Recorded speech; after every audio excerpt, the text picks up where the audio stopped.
दोस्तों नमस्कार। मैं दीपेन चौबे। इस नए होपकास्ट में आपका फिर से स्वागत है।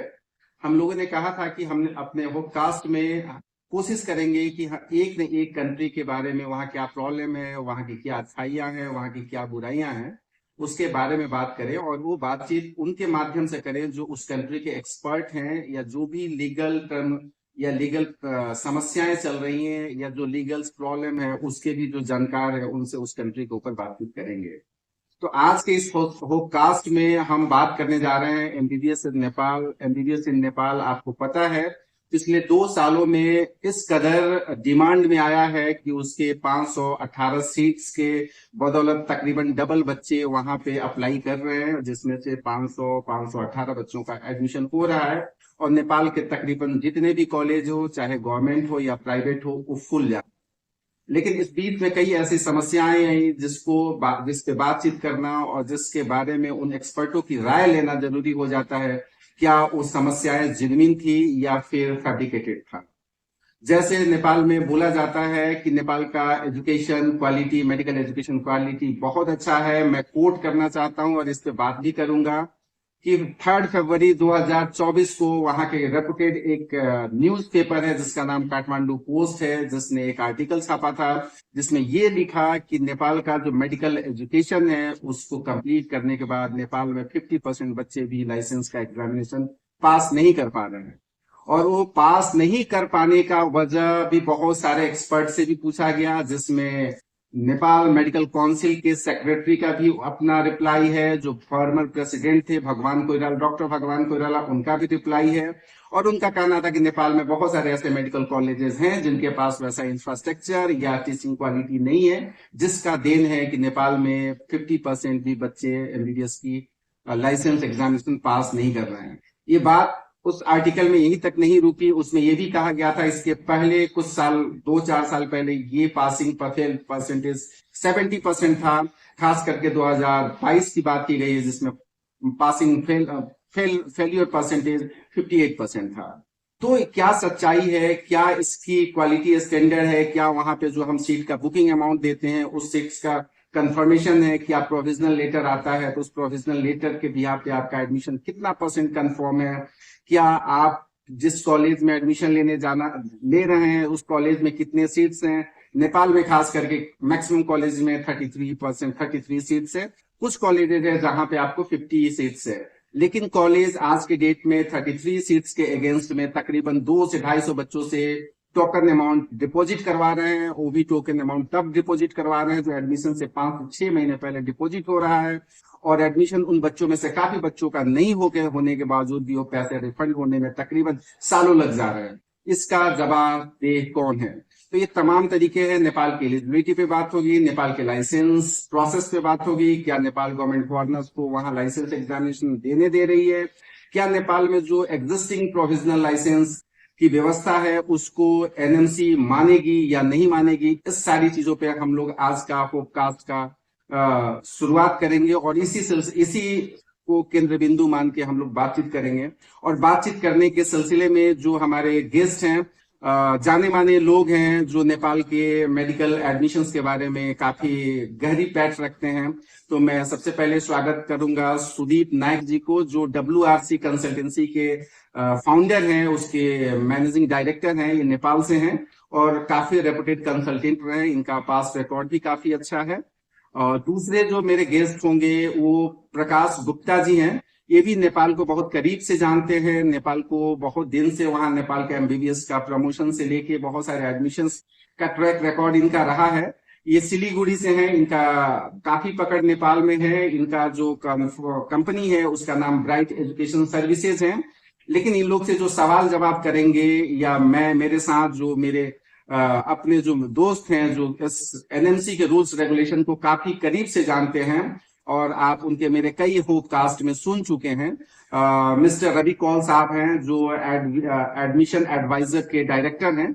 और आज के होपकास्ट में मिस्टर डीएन त्रिवेदी साहब हैं। डीएन त्रिवेदी साहब के बारे में मैं बता दूं कि ये one of the pioneer China consultant हैं। जब चाइना इंडिया में कोई नहीं जानता था, उस समय से ये चाइना को इंडियन मार्केट में प्रमोट कर रहे हैं। काफी अच्छा ट्रैक रिकॉर्ड रहा है।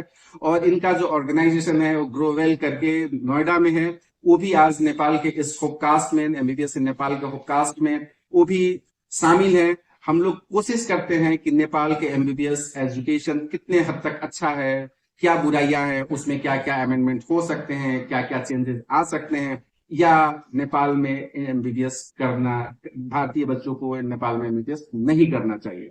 तो इन सारे एक्सपर्ट से हम लोग राय लेते हैं और कोशिश करेंगे कि आप इस पॉडकास्ट को सुनने के क्रम में अगर अभी तक इस चैनल को सब्सक्राइब नहीं किए हैं तो प्लीज चैनल को सब्सक्राइब कर लीजिए, बेल आइकन दबा दीजिए, जिससे आप तक इस तरह की खबरें पहुंचते रहे और आप अपने आप को अपडेटेड रख पाए।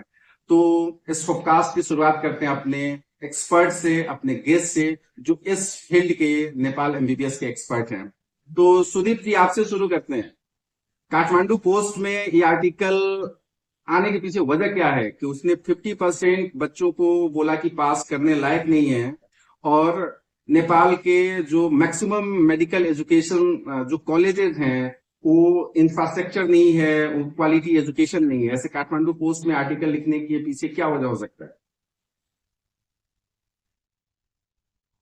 पहले तो मैं सबको नमस्कार करना चाहता हूँ। इतने बड़े पैनलिस्ट के सामने मैं बैठा हूँ और ये सबसे बड़ी बात है।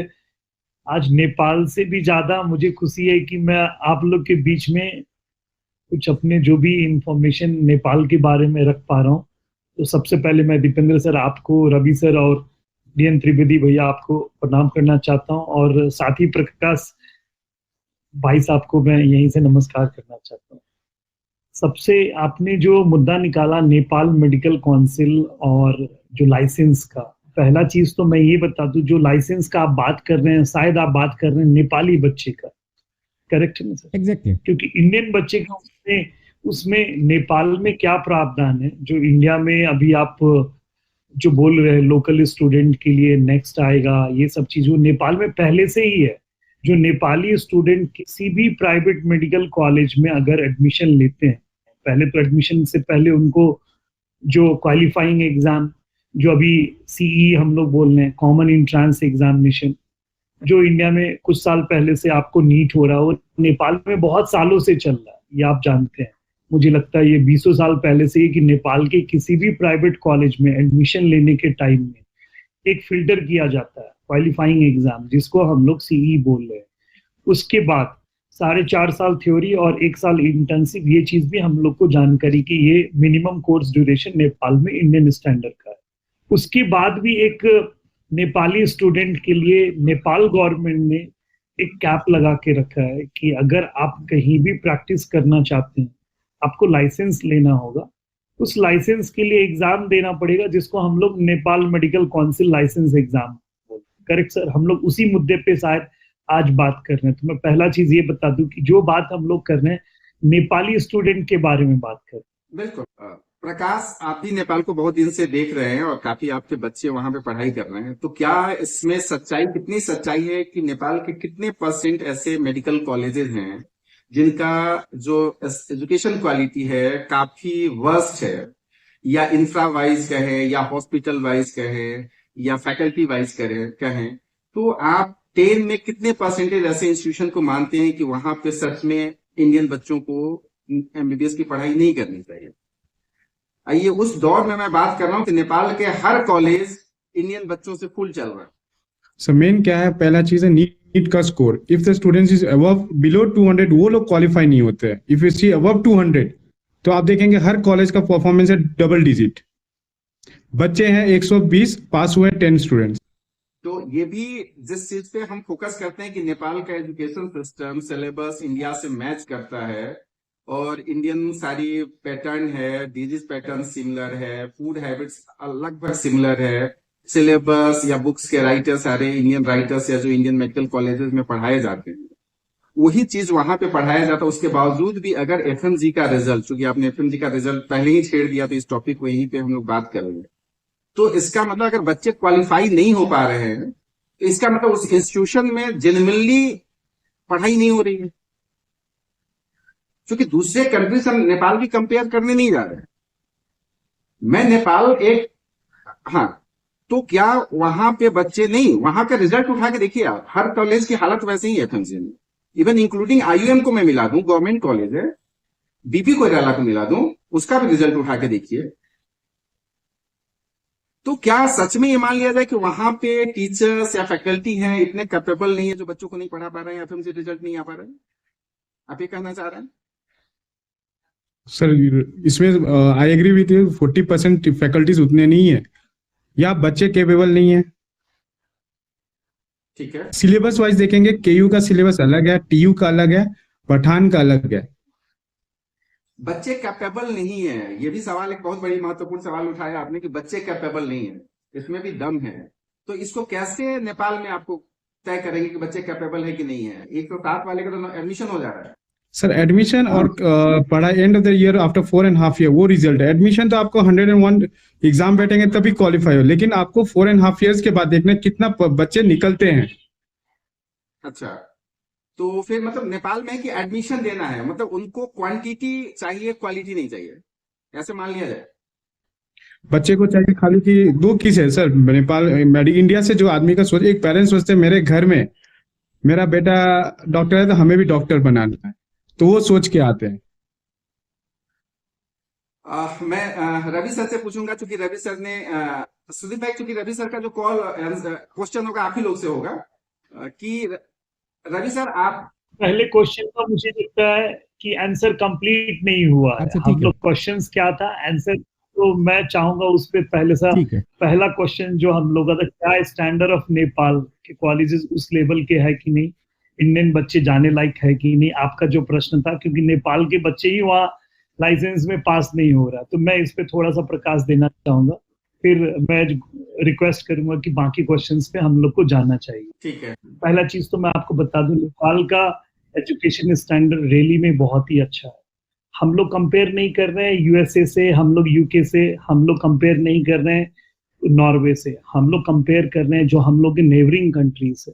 मैं फिर बता दूं, नेबरिंग कंट्री से क्या नेपाल का एजुकेशन स्टैंडर्ड है या नहीं है, इंफ्रास्ट्रक्चर कितना है, कितना स्क्वायर फीट में कंस्ट्रक्शन एरिया, कितने फैकल्टी है, सपोज एक पीजी के सीट के लिए जो एमडीएमएस के लिए कितने प्रोफेसर चाहिए, एसोसिएट प्रोफेसर चाहिए, कितने लेक्चरर है, उनका क्या बायोडाटा है, कितने नंबर ऑफ सीट्स है। आपको मैं बता दूं नेपाल में एजेंसीज बहुत है, जैसे मेडिकल एजुकेशन कमीशन आपने सुना होगा।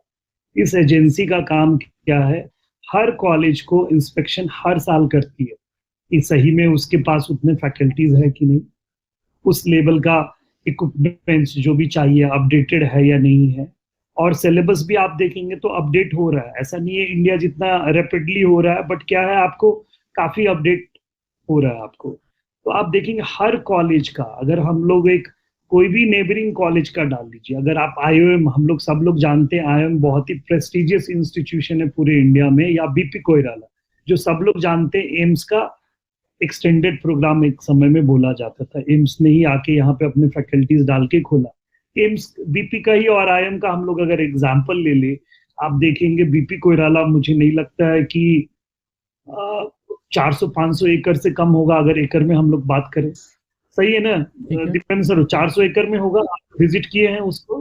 ठीक है, मिनिमम होगा 400 एकड़ में। उस 400 एकड़ में आप देखिए जिस लेवल का इंफ्रास्ट्रक्चर है, जिस लेवल का लैब है, जिस टाइम में वो बना बीपी कोइराला, उस टाइम में आपको याद होगा पूरे सराउंडिंग्स के, और अभी भी बहुत सारे सराउंडिंग्स के, बिहार से जो सटे हुए जितने भी है, पहले वेस्ट बंगाल से जो भी पास में था, मैं आज की नहीं बात कर रहा हूँ, साल पहले की, लोग वहां पे जाते थे हेल्थ केयर के लिए।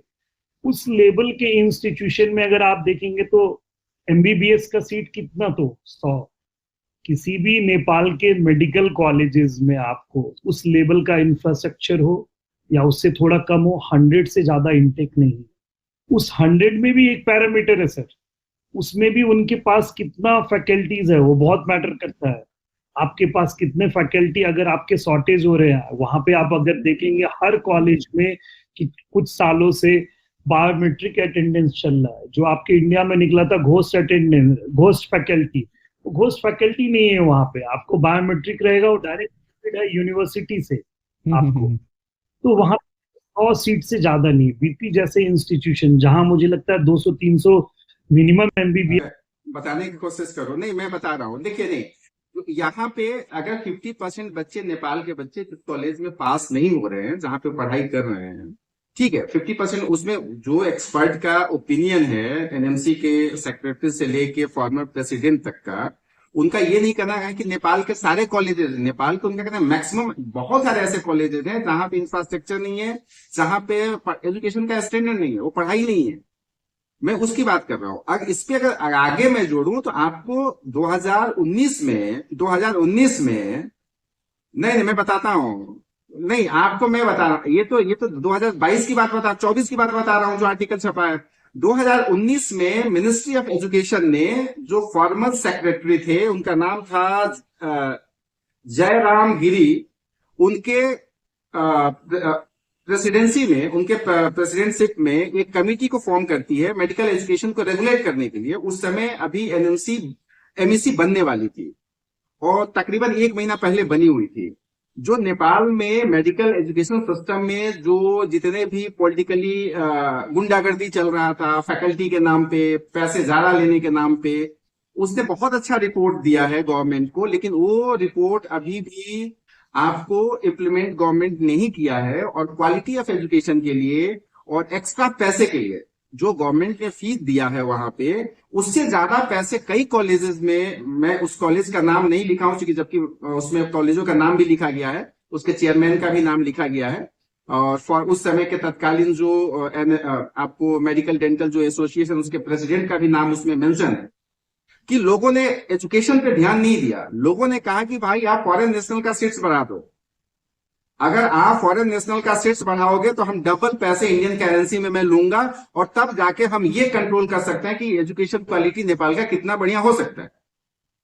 तो इसमें तो कई डाउट नहीं कि नेपाल में ठीक है 19-20 कॉलेजेस हैं, लेकिन 19-20 कॉलेजों की पढ़ाने की जो फॉरेन नेशनल या डोमेस्टिक क्षमता है वो तो सबके पास नहीं है।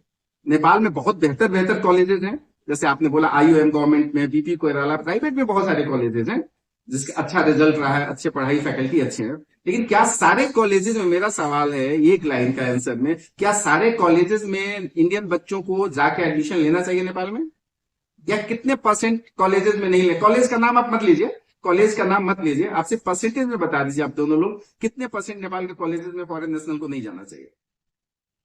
नहीं, मेरा भी मानना क्या है, सारे कॉलेजेस उस लेवल के नहीं, लेकिन नेपाल के मिनिमम 10, मतलब मिनिमम 10 कॉलेजेस में पढ़ने जाना चाहिए। मतलब 10 में नहीं जाना चाहिए, 10 मतलब 10 में नहीं जाना चाहिए, दिल्ली 4-5 कॉलेजेस है। प्रकाश, नाम लेंगे क्या उन कॉलेजों को? हो सकता है बच्चों के लिए उस कॉलेज को चूज करने में आसानी हो, क्योंकि आप ही 2 लोग हैं जो नेपाल के एक्सपर्ट हैं। नहीं, उन्होंने परसेंटेज बोला, परसेंटेज बोले सर। ओके, 10% कॉलेजेस में नहीं जाना चाहिए। परसेंटेज 10 का सर। अच्छा, 10% में जाना चाहिए, नहीं जाना चाहिए? सर वक्तारे पे नाम भी लिया जाएगा। नहीं, जाना चाहिए। जिन्होंने हिम्मत की आगे आने की, सबसे पहले ये है, ये बहुत बड़ी चीज इसके है। लिए इनके लिए सैल्यूट। बहुत। चलिए आगे बात बढ़ाते हैं। अब रवि सर, आपका जो इतने सारे एम्बेसीज को लिखे आप, नहीं जाना चाहिए, 10% कॉलेजेस में पढ़ने से आपको नहीं जाना चाहिए, 10% में नहीं जाना। Okay, right. सुदीप भाई, आप 10% से एग्री हैं कि इसको कम करेंगे, ज्यादा करेंगे? सुदीप सर, आप ये 10% से एग्री हैं, क्या इसको इंक्रीज करेंगे या डिक्रीज करेंगे? मेरे लिए तो क्या है ना, सारे कॉलेजेस अच्छे हैं, क्योंकि क्या है ना, नेपाल ने कैप खुद डाल रखा है। अगर कॉलेजेस के स्टैंडर्ड बिलो है, आपको खुद मालूम है, आप नेपाल से जुड़े हुए हैं, मैं कंप्लीट करूंगा। नहीं, देखिए, ये जो भी मैं अपने मन से तो सवाल उठाया नहीं है, मैं तो उसमें बोल भी थोड़ा इंक्रीज भी कर सकते हैं, 10 से 15%। ओके, हाँ, इसीलिए। तो रवि सर, आपने कई एम्बेसीज को चिट्ठी लिखा, कई एम्बेसी को RTI किया, क्या मैं एक सवाल पूछूं जरा यहीं पे, इसी परसेंटेज को थोड़ा सा जस्टिफाई और कर देते हैं प्लीज। सुदीप जी और प्रकाश जी, आपसे दोनों से सवाल है, मुझे सिर्फ 5 बेस्ट इंस्टीट्यूशंस का नाम बताइए जो नंबर 1 पे आप रखते हो। मैंने नेपाल में कोई बच्चा आज तक भेजा नहीं है, आगे भी मैं डरता हूं, क्योंकि इंडिया में भी एडमिशन कराओ या नेपाल में, मुझे दोनों जगह डर लग रहा है क्योंकि अमाउंट काफी स्टेक पे है। जी। यहाँ पे जब से मैंने काम शुरू किया, एक नाम देखा था बीपी कोइराला। FMG 2022 में 72% रिजल्ट है। उसके बाद मैंने सुना था काठमांडू यूनिवर्सिटी 31% रिजल्ट पिछले एग्जाम में, कल वाले में नहीं। Manipal college of medical sciences 32%, और आपका त्रिभुवन यूनिवर्सिटी, इसकी बहुत तारीफ करते थे जब मैंने शुरू किया था काम, 7.69%। क्या आप वाकई में इस इंफ्रास्ट्रक्चर को जस्टिफाई करते हैं इन कॉलेजेस का नाम लेके? ये मैंने डॉक्टर राय से भी पूछा था, MCI में थे, वो अच्छे पोस्ट पे थे, पूरा नाम नहीं बताऊंगा। उनसे मैंने ये पूछा, आप बांग्लादेश, ये 2004-5 की बात है, मैं कहा बांग्लादेश नेपाल से आप ट्रेनिंग टेस्ट नहीं लेते हैं? उन्होंने बोला ये देखो फाइल मेरे पीछे रखी है, ये देखो बांग्लादेश नेपाल इनका होने जा रहा। क्योंकि मैंने उनसे यही पूछा क्या इनका ये माना जाए कि इनका 100% क्वालिफाई रेट होना चाहिए? बोला बिल्कुल होना चाहिए, इसीलिए हमने फाइल बनाई, हमें पता वहां पे क्या है। ये रिजल्ट क्या चीज बता रहा है? देखिए अब बहुत Bangladesh is much better result than this, Nepal का से उनका काफी बेटर है इस चीज। तो आपके सब वाले टॉप 5 कॉलेजेस जो वो मैंने गिन लिए, बीपी कोइराला, त्रिभुवन यूनिवर्सिटी, आपका जो क्या नाम है काठमांडू यूनिवर्सिटी, और कौन था जो आपने नाम लिया? हाँ ये नाम लिए मैंने। परसेंटेज ऑफ रिजल्ट देखिए। आप बताइए। हाँ सुदीप जी आप भी बताइए, टॉप 5 आप भी बता सकते हैं, टॉप 5 प्रकाश जी आप भी बता सकते हैं। मैं भी एग्री कर रहा हूँ, देखिए गवर्नमेंट होगा, बट इसमें मैं एक चीज ऐड करना चाहूंगा कि देखिए त्रिभुवन यूनिवर्सिटी के एफिलेटेड 10 कॉलेजेस है ना, जो आप देखेंगे, जो त्रिभुवन यूनिवर्सिटी, जो हम लोग, मुझे लगता है सर जो बात कर रहे हैं वो IOM की बात कर रहे हैं, institute of medicine. 2 colleges Indian government ने, आप भी जानते होंगे कि जो PG रिकॉग्नाइज कर रखा है। जब रिकॉग्नाइजेशन के टाइम में पक्का ये आके विजिट किए होंगे, कुछ उनके पैरामीटर सेट किया होगा, अगर उनको लगता तो और भी कॉलेजेस जा सकते थे विजिट करने के लिए, बट स्पेशल एक जो अपना म्यूचुअल, जो नेपाल और इंडिया का जो भी अपना रिलेशन है, जो अच्छे रिलेशंस है, 2 कॉलेजेस विजिट करने के लिए आते हैं। आप UG तो छोड़ो, PG भी यहाँ, PG 2 कॉलेजेस का रिकॉग्नाइज करके रखा है, तो पक्का इनका इंफ्रास्ट्रक्चर अच्छा होगा। तब तो उनको लगा कि हाँ, इंडिया जो नेपाल से बच्चे पास कर रहे हैं, इंडियन इंस्टीट्यूशन के एज पार है, PG तक रिकॉग्नाइज कर रखा है। तो इसीलिए हम लोग ये नहीं बोल सकते। देखिए सर, FMG का पास रेशियो, वो अभी वाले और पुराने वाले बच्चे 2 अलग अलग रेशियो रहेगी। जो नीट जब से आपका इम्प्लीमेंट हुआ है, तब के बाद का हम लोग को देखना होगा, जब बैच आने वाले हैं, जो आएंगे आप, जो नीट क्वालिफाइड वाले, क्योंकि नेपाल ही एक ऐसा कंट्री है जो आप देखेंगे करंट ईयर नीट क्वालिफाइड लेता है, बाकी कंट्री में प्रीवियस वाले भी नीट क्वालिफाइड लेते हैं। अगर नेपाल को अपना एक करते चलेंगे कि उस चीज का तो इससे कोई संबंध नहीं है। अभी सिर्फ टॉप 5 वाली बात है, वेदर ये पहले बच्चे गए भी आएंगे। त्रिवेदी सर, आपने हैंड रेज किया है, क्या सवाल एक ही है, सवाल पे रहिए। नहीं सुदीप जी, आपसे और साथ साथ रवि कौल सर, आपसे भी मैं 2-3 चीजें कहना चाहता हूँ। ये जो अभी हमने बहस करी ना कि कौन से कॉलेज अच्छे हैं, किनका इंफ्रास्ट्रक्चर खराब है, किनका इंफ्रास्ट्रक्चर बढ़िया है, बेकार है, स्टूडेंट्स हमारे इंडिया से जाने चाहिए, नहीं जाने चाहिए, मुझे लगता है ये सवाल बेमानी है। ये सवाल ही फालतू का सवाल है, ये व्यूअर्स का भी टाइम खाने वाला सवाल है, इससे कोई फर्क नहीं पड़ता। तो सवाल आपको ये पूछना चाहिए मेरे हिसाब से, आज की परिस्थिति के हिसाब से, जो आज भारत में जो कानून बना है, नेशनल मेडिकल कमीशन ने 18 नवंबर 2021 का जो गैजेट लाया, उसमें जो है कि आप जिस भी कंट्री में पढ़ने जा रहे हैं उसमें ठीक है 4.5 साल का मिनिमम ड्यूरेशन होना चाहिए, 1 साल का इंटर्नशिप होनी चाहिए, इंग्लिश मीडियम होनी चाहिए। चलिए, हमें लॉ टू लॉ देखना है ना। आज व्यूअर को, भारत की स्टूडेंट्स को, भारत की जनता को ये बताने की जरूरत है कि क्या एनएमसी के जो रूल हैं 18 नवंबर 2021 के हिसाब से, उसमें आप नेपाल के साथ अपनी शैक्षणिक डिग्री को प्राप्त करने में सक्षम है या नहीं है एज पर एनएमसी रूल। क्योंकि आपको उस कंट्री का लाइसेंस टू प्रैक्टिस लेना है, लाइसेंस टू राइट नहीं लेना है, लाइसेंस टू प्रैक्टिस लेना। आप नेपाल के साथ हमारा सदियों से पुराना बेटी रोटी का संबंध रहा है। नेपाल, आज हम कोई भी भारतीय बिना किसी परिचय पत्र के, एक साधारण सा हम अपना आधार कार्ड भी लेके नेपाल जा सकते हैं। हमें कोई वीजा नहीं चाहिए वहां स्टे के लिए। हम वहां जमीन भी खरीद सकते हैं, घर भी बना सकते हैं और रह भी सकते हैं। तो ये हमारा एक सांस्कृतिक धरोहर के साथ ये रिश्ता है। लेकिन आज सवाल है कि जो हमारे भारतीय छात्र एमबीबीएस करने जा रहे हैं, 60 लाख 65 लाख या 50 लाख जो कुछ भी वहां की फीस हो, हमें उससे भी मतलब नहीं है। मतलब ये है कि क्या वो एनएमसी के मानक पर खड़े उतरते हैं या नहीं। हमें, हमारा बहस का मुद्दा ये होना चाहिए। तो मैं सबसे पहले सुदीप नायक जी से और प्रकाश जी से ये सवाल पूछना चाहूंगा कि एनएमसी के रेगुलेशन के हिसाब से क्या नेपाल मेडिकल काउंसिल भारतीय छात्रों को ये अधिकार देती है कि वो वहां के लाइसेंस टू प्रैक्टिस का जो एग्जाम होता है उसमें वो बैठ सके, अपीयर हो सके या नहीं? ये क्वेश्चन मेरे लिए या प्रकाश जी के लिए? दोनों लोग के लिए, दोनों लोग जवाब। दोनों के लिए। अब दोनों आप ही प्रकाश सर पहले बोलेंगे, फिर उसमें कुछ पॉइंट छूट गया तो मैं ऐड कर दूंगा, टेंशन नहीं लीजिए। मैं पॉइंट एक एक पे हम लोग डिस्कस करेंगे। जो एनएमसी गजेट 2021, जो जितने वीडियो में जितने पैनलिस्ट आप लोग सुन के मुझे भी बहुत सारे ज्ञान हो रहे हैं।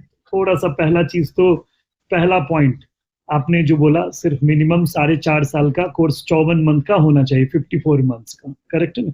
हम लोग एक एक पॉइंट पे कर रहे हैं, सिर्फ लाइसेंस की नहीं बात करें, लाइसेंस पे भी हम लोग आएंगे, जो सबसे बड़ा मुद्दा है आज के डेट में। मैं इस प्लेटफॉर्म को के जरिए ये भी बताना चाहता हूँ कि नेपाल सबसे मिनिमम कोर्स ड्यूरेशन है, तो पहला पॉइंट फुलफिल कर रहा है, 54 मंथ्स। वहाँ एक्चुअल ड्यूरेशन क्या था पहले क्या था? नहीं है सर, 4.5 साल। ये ठीक है, वो हो गया, 4.5 तो दैट इज क्लियर। मेरा सवाल मूलतः ये है कि क्या भारतीय छात्र जो नेपाल से एमबीबीएस करने के बाद, डिग्री लेने के बाद, नेपाल की लाइसेंसिंग एग्जाम में अपीयर हो सकते हैं या नहीं? सवाल नंबर 1, इसका जवाब दीजिए, फिर मैं सवाल दूसरा पूछता हूँ। जो अपना पहला क्वेश्चन था कि प्रैक्टिस कर सकते हैं कि नहीं। नहीं, प्रैक्टिस कर सकते हैं कि नहीं? मेरा सवाल हाँ, एग्जाम में अपीयर हो सकते हैं नहीं, लाइसेंसिंग एग्जाम में? हाँ जी, ये दोनों चीज पे आ रहा हूँ। पहले नेपाल में क्या था सर, प्रैक्टिस, मैं फिर आऊंगा एग्जाम के पहले। ये जब आपका गजेट आया, उससे पहले का सिस्टम क्या था? सपोज अगर कोई इंडियन फैकल्टी, अभी भी देखेंगे बहुत सारे मेडिकल कॉलेजेस में इंडियन फैकल्टी पहले से ही काम कर रहे हैं। यहाँ क्या सिस्टम था, वो जॉब वैकेंसी निकालेगा, उस जॉब वैकेंसी के आधार पे ये अपने सारे सर्टिफिकेट्स डालेंगे और उनको प्रैक्टिस करने के लिए पहले से ऐसा कोई पाबंद नहीं है। बट अब नया रूल आ गया है, क्या वो बैठ पाएंगे कि नहीं बैठ पाएंगे, जो आपके एनएमसी के गजेट के बाद। नेपाल मेडिकल काउंसिल ने भी पिछले साल एक नोटिफिकेशन निकाला इस बेसिस में कि जितने भी इंडियन स्टूडेंट हैं, अगर नेपाल के लाइसेंस एग्जाम में बैठना चाहते हैं, they are allowed to sit for the exam and they can practise as per a labour act. जो लेबर का एक्ट रहेगा नेपाल का, वो डिफाइन नहीं है लेबर एक्ट क्या है, कैसे है, बट जो हर कंट्री का अपना अपना लेबर एक्ट होता है, क्या रहेगा इसका वेजेस, क्या रहेगा ये सब चीज। बट ऑलरेडी वो लेटर निकल चुका है, वो पिछले साल, पहले नहीं जरूरत था क्योंकि ऐसे ही प्रैक्टिस कर रहे थे। लेकिन जहां तक मेरी जानकारी है कि जब ये अधिसूचना नेपाल सरकार ने निकाला कि विदेशी छात्र, केवल भारतीयों के लिए तो कर नहीं सकते थे, विदेशी छात्रों के लिए कि विदेशी छात्र लाइसेंसिंग एग्जाम में अपियर हो सकते हैं। वो राजपत्र में क्लियरली वो फॉरेन स्टूडेंट, सही आपने बोला, इंडियन स्टूडेंट नहीं, कोई भी फॉरेन स्टूडेंट अगर नेपाल के, क्योंकि नेपाल में तो पहले से ही लाइसेंस एग्जाम हो रहा है नेपाली स्टूडेंट के लिए, उस लाइसेंस एग्जाम में बैठ सकते हैं और कोई यहाँ पे क्वालिफाई कर लेंगे, यहाँ के जो आपको लेबर एक्ट में काम कर सकते हैं। फिर मैं एम्फेसिस दे रहा हूँ, लेबर एक्ट के हिसाब से काम कर सकते हैं। उस राजपत्र को डेफर करने वाला ऐसा कोई, ये डेफिनेटली इसका विरोध हुआ था। ये आप जो बता रहे हैं 3 साल पहले इसका, जब आपका एनएमसी गजेट नहीं आया था, उस टाइम की बात है ये, उस टाइम का राजपत्र है। अगर आप डेट देखेंगे, एनएमसी गजेट भी नहीं आया था उस टाइम से पहले का ये राजपत्र है। मैं अब नेक्स्ट टाइम हम लोग इस एपिसोड को फिर से, अब इस बार जो डॉक्यूमेंट के साथ बैठेंगे, आज हम लोग जो भी टॉपिक रहेगा उसको डाल के, क्योंकि नेपाल एक सेंसिटिव मुद्दा है, बहुत लोग जुड़े हुए हैं, एक आस्था, आपने जैसे बोला आस्था, संस्कृति, बहुत सारी चीज है। हम लोग देखेंगे क्या राजपत्र वो एनएमसी गजेट के बाद का है या पहले वो है। मैं आपको बताता हूँ रवि कौल सर, कंप्लीट कर रहा हूँ सर, फिर कंप्लीट कर रहा हूँ उसमें। और दूसरा चीज हम लोग क्या देखेंगे, क्या सही में उसका डेफर कर लिया तो सिर्फ हम लोग ये अफवाह है, या सही में ऐसा उसका डेफर का लेटर है। लेटर भी तो आप दिखाएंगे ना। नेक्स्ट हम लोग जब बैठेंगे राजपत्र के साथ बैठेंगे, आप जो बात कर रहे हैं कि डेफर हो गया, उसके लेटर भी हम लोग देखेंगे, यहीं पे सारे पैनलिस्ट के बीच में डिस्कस किया जाएगा कि वो डेफर हुआ है नहीं हुआ है। और तीसरा, मानिए डेफर हो भी गया है, आपके बात को जैसे हम लोग सहमत कर लेते हैं, उसके बाद जो आपने बोला है, उसके बाद भी एक लेटर इश्यू हुआ है, वो लेटर भी है जिसमें क्लियरली मेंशन है कि आपको ये चीज आप प्रकाश जी आपको देंगे दूसरी बार। याद है आपने बोला था एक दिन कुछ, उसमें लेटर में है ऑलरेडी आपको डिसाइडेड है कि उसमें कोई भी foreign student if they want to sit for a licence exam they can. वो तीसरा लेटर भी है। तो अब हम लोग 3 लेटर लेके नेक्स्ट एपिसोड में बैठना चाहिए। नहीं सुदीप भाई, मेरा सवाल नहीं, मैं थोड़ा सा सवाल को और क्लियर कर दूं। ठीक है, जो वहां के गजट में आया कि ठीक है फॉरेन स्टूडेंट को हम यहाँ पे लाइसेंस एग्जामिनेशन में बैठने देंगे, ठीक है, तो वो तो जो नेपाल मेडिकल काउंसिल है उसके वेबसाइट पे अवेलेबल होगा पहला चीज। दूसरा, उसके बाद जो, ठीक है, उसके बाद फिर अगर उसको डेफर नहीं किया गया, उसको हटाया नहीं गया, तो फिर 2 लेटर और निकालने की क्या जरूरत पड़ गई? क्या वो दोनों लेटर भी एनएमसी के वेबसाइट पे है? प्रकाश जी आप भी बोल सकते हैं क्या, जब वो जो अभी लेटर नहीं है सर, एनएमसी के वेबसाइट में नहीं है। नहीं, जब लेटर एनएमसी के वेबसाइट में नहीं है तो इनवैलिड लेटर है ना। लेटर अगर एनएमसी कुछ कह दिया तो एनएमसी के अगर कह, जो मान लीजिए यहाँ के नेशनल मेडिकल कमीशन के जो यूजीएमई प्रेसिडेंट है, वो एक स्टेटमेंट दे देती है कि फॉरेन कंट्री में पढ़ने मत जाओ, ये उनका पर्सनल स्टेटमेंट हो सकता है। वो किसी को पर्सनली कुछ चिट्ठी लेके दे सकती हैं, लेकिन वो चीज जब तक एनएमसी के वेबसाइट पे नहीं आएगा तब तक उसको तो वैलिडेट हम नहीं कर पाएंगे ना। और चलिए ये भी मान लेते हैं कि 2 लेटर अभी बाद में आएगा चिट्ठी। 1 मिनट रवि भैया, फिर तो क्या जब वहां पे गजट में निकाल दिया गया था कि फॉरेन नेशनल यहाँ पे लाइसेंस एग्जामिनेशन में बैठेंगे, तो फिर उसके बाद 2 लेटर निकालने की जरूरत क्यों पड़ी एनएमसी को? और वो जो 2 लेटर निकाला एनएमसी ने, नेपाल मेडिकल काउंसिल का मेरा मतलब एनएमसी नेशनल मेडिकल कमीशन से नहीं समझ लें आप लोग, फिर उस 2 लेटर को क्यों नहीं वेबसाइट पे रखा गया? क्या ये प्राइवेट कॉलेजों का कोई नेक्सस है? रवि कुछ क्वेश्चन आप ऐड कीजिए, फिर मैं आंसर दूंगा। इससे अगर रिलेटेड कोई क्वेश्चन हो तो आप लोग ऐड कर सकते हैं। अब फिर मैं आंसर दूंगा इसको। हाँ, नेपाल का गैजेट उससे पहले आया था, आप बोल रहे हो ना उससे पहले आया था। मैंने बोला कि डेट हम लोग बैठ जाएंगे जहां तक मुझे है। नहीं, आपने बोला कि हम इंडिया के एनएमसी के गैजेट से पहले नेपाल का गैजेट आया था, क्योंकि मेरे पास एक चिट्ठी है, मेरे पास जो ईमेल आया है nmc@nmc.org.np से, ये आया है 4 दिसंबर 2021 को 9:18 इंडियन स्टैंडर्ड टाइम के हिसाब से।